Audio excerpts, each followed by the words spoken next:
اور تیسرا طریقہ اصول فقہ وہ احناف کا طریقہ ہے. اس کو ذرا آپ تھوڑا سا سمجھ لیں، اس لیے کہ ہمارا زیادہ واسطہ اس علاقے میں اور یہ جو ماحول ہے ہمارا احناف کی اصول فقہ سے پڑتا ہے. بلکہ ہم نے جو پاکستانی مدارس میں سعودی عرب جانے سے پہلے اصول فقہ پڑھی، وہ ساری کی ساری احناف کی اصول فقہ پڑھی. اصول شاشی سے لے کر اور حسامی سے لے کر نور الانوار سے لے کر یہ ساری کتابیں، اسی طرح مسلم الثبوت، یہ حنفی اصول فقہ کی پڑھے. اس کے اندر 3 خرابیاں ہیں 3 جگہ پہ. کیا کہ شوافع اور موالک اور حنابلہ وہ اصول فقہ کا استنباط کرتے ہیں قرآن سے، حدیث سے اور لغت سے، اور جو احناف ہیں یہ اپنے اصول بناتے ہیں امام ابو حنیفہ یا ائمہ احناف کے احکام اور ان کی فروع سے. یہ آپ دیکھیے، یہ ذرا الٹ کام ہو گیا نا.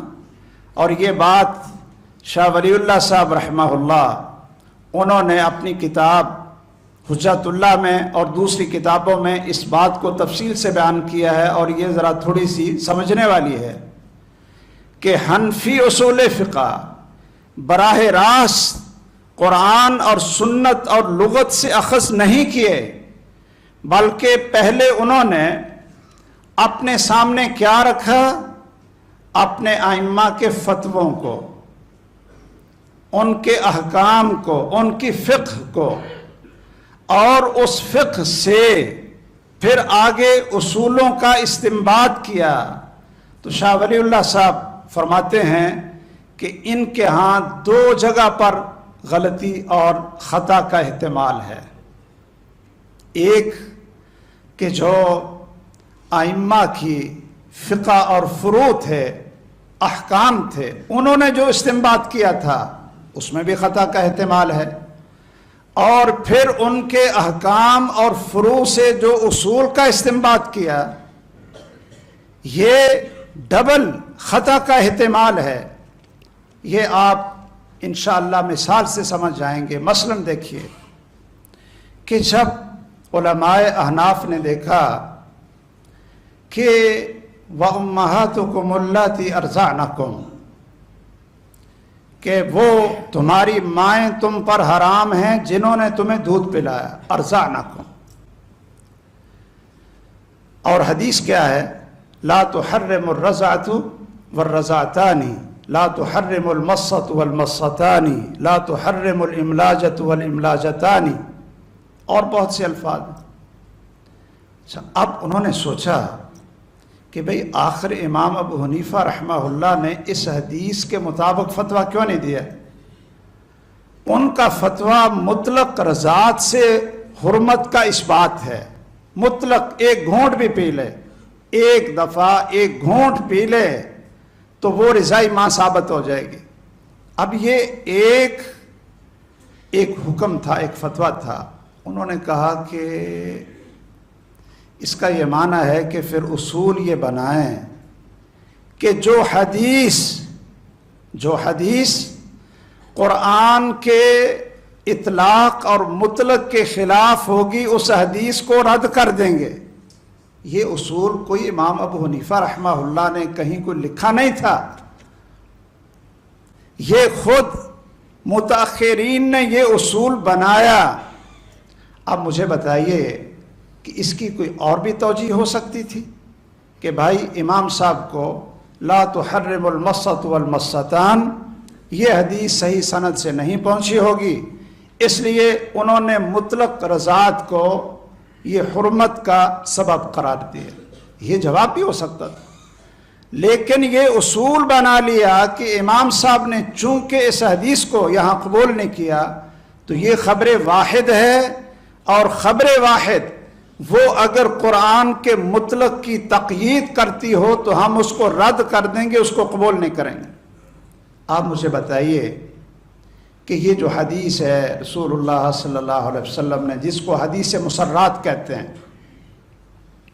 اس کو امام ابو حنیفہ رحمہ اللہ نے قبول نہیں کیا، اس کے مطابق ان کا فتویٰ نہیں تھا۔ اب کیا خود امام ابو حنیفہ رحمہ اللہ نے کہا تھا کہ اس حدیث کو میں اس لیے قبول نہیں کر رہا کہ اس کو روایت کرنے والے ابو ہریرہ ہیں اور وہ غیر فقیہ ہیں اور یہ حدیث اصولوں کے خلاف ہے، بلکہ ان کے اس فتوے کو دیکھ کر جو